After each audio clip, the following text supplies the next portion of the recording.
হযরত বেলাল রাদিয়াল্লাহু আনহুর চামড়া খসে খসে পড়ে রক্তগুলো মাটিতে পড়তো।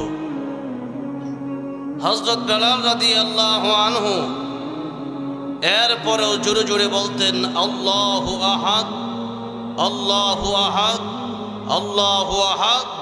আমার আল্লাহ রাব্বুল আলামিন একক, আল্লাহ ছাড়া আর কোনো মাবুদ নাই, আল্লাহ ছাড়া আর কোনো রব নাই, আল্লাহ ছাড়া আর কোনো বিধানদাতা নাই, আল্লাহ ছাড়া আর কোনো আইনদাতা নাই, আল্লাহ ছাড়া কোনো মাবুদ আর নাই।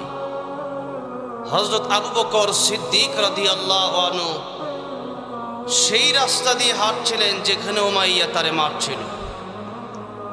আবু বকর সিদ্দিক রাদিয়াল্লাহু আনহু বললেন, বেলাল, উমাইয়া তোমারে যেহেতু মারে, তুমি আল্লাহর নামটা আস্তে আস্তে বললেই তো পারো, তুমি জোরে জোরে বলো, এই জন্যই যে তোমারে মারে,